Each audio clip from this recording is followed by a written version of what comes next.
In this video, we're going to go over some tips that you can use if you have a dog that's fearful or reluctant to getting picked up. I'm going to use my buddy Max here over. He's trying really hard not to eat the treats that I have on the table there. I'm going to talk a little bit about this first, and then I'm going to demonstrate the technique. The technique is really easy. You just need to practice a lot. Apologize for the weird camera angle. I'm the only one here, so I want to make sure you can see Max when I'm demonstrating. Okay, so I have a friend, and she has a dog, a COVID dog that she adopted. It has separation anxiety really bad. She can't leave it at home. And so she's going crazy. It's been a couple months. She wanted to take it to dog daycare and have the daycare look after the dog, hopefully distracting enough so she can run the errands and do what she's got to do. Dog, when she picked up the dog and when she went to hand it to the person at the daycare, the dog freaked out. And so the daycare couldn't take the dog. And so that's kind of where a little bit of the inspiration for this came from, but I just had a client that I worked with that also had a similar problem. So what we think about is, but I have to pick up the dog and put him in the car because I have to take him to the vet. And all those things may be true, but we don't have to take the dog to the vet in a panicked way. And we don't have to have the dog dislike being picked up. Now, if the dog, if you reach for a dog and it starts shifting away from you, leaning away, turns its head to the side, licks its lips, turns ahead and won't look at you, ducks down, lays down, rolls over and gives you its belly, all these things are the dog's way of saying, I don't feel comfortable with what you're doing. And we just think, again, I have to take you to the vet, so I have to pick you up here, I have to deal with it. Well, no, what we need to do is we need to create a positive association, make sure he's not getting the treats, so that the dog sees the activity as a positive. Now, anytime the dog is offering all those shifts and movements in the ears, and you're going to see Max do it here in a second, that's the dog's way of saying, I don't want it, especially if it goes over on its back and gives you its belly. It's saying, I'm giving as submissive as I possibly can. Please don't pick me up. And we just pick him up anyways. So what we want to do is we think of picking the dog up as one act. It's just I pick up the dog and no, there's actually a whole lot of little parts to that.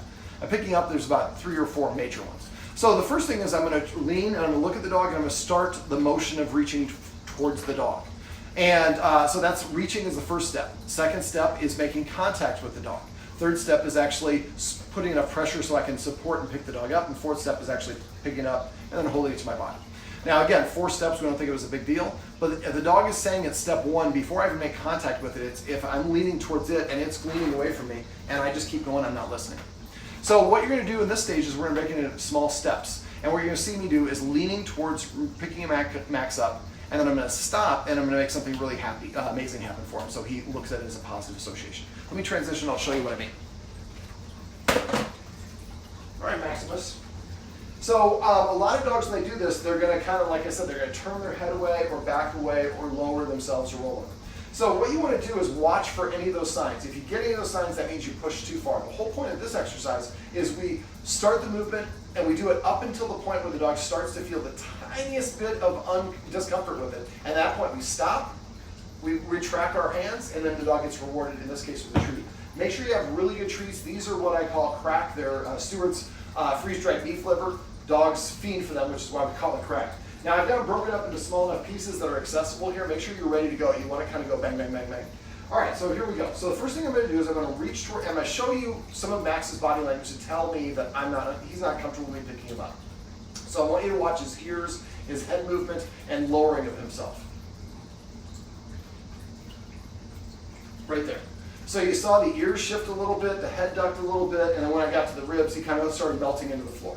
So those are all the signals, and I just kept on going through to demonstrate for you, but you shouldn't get several signals. The first signal is when you should stop.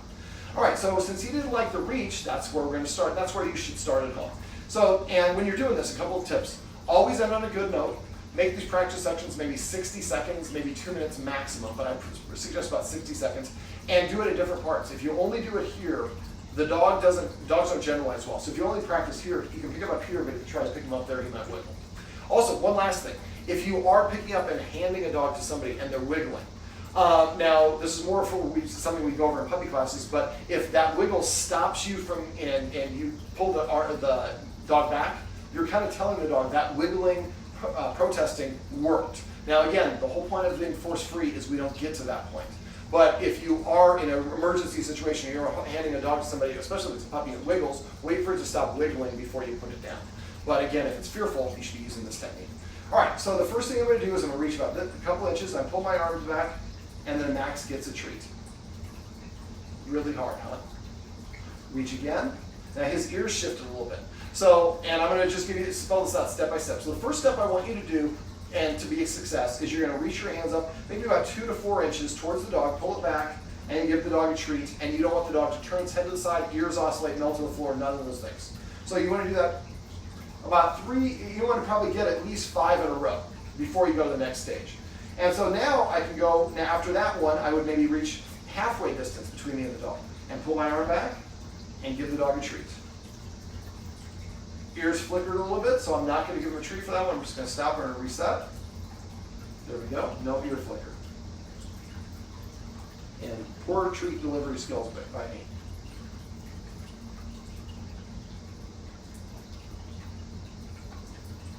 A little bit of an ear, but not too bad.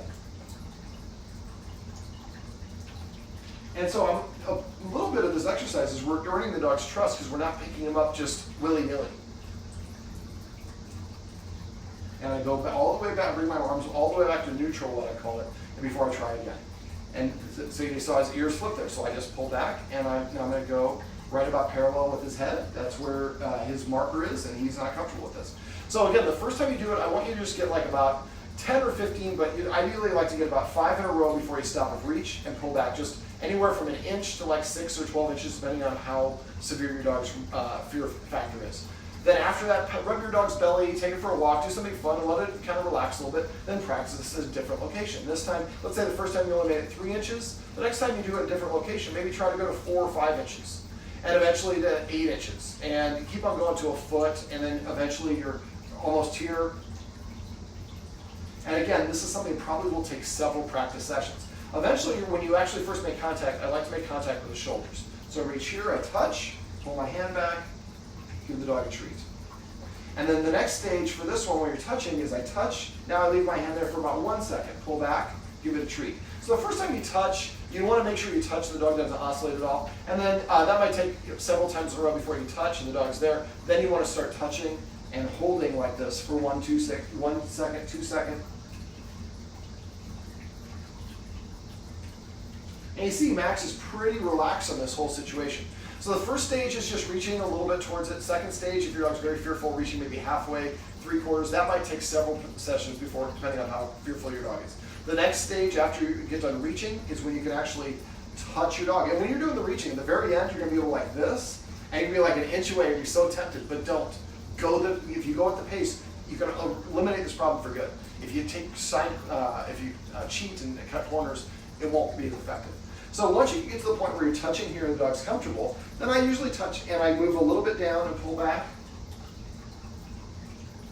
a little bit more, or go down a little bit lower, and wait for the treat to be done before you do it. And again, now you're going to start moving your hands underneath the dog because that's how you're going to support them. Now, if a dog feels that it's not being supported properly, just like if you're trying to pick me up and I know you don't have strength or the positioning you're doing it, you're going to drop me, I'm going to brace for that naturally. It's not going to be a conscious thing. The same thing for the dogs. A lot of us try to pick dogs up in a weird way. So again, the whole point of this is going very slow at your dog's pace. It's easier if your dog is sitting. Well, I guess it could be sitting or standing. It really doesn't matter. Whatever your dog's more comfortable with. So now I'm underneath, and you see he shifted away, so I pulled back. Now I'm just going to touch and hold.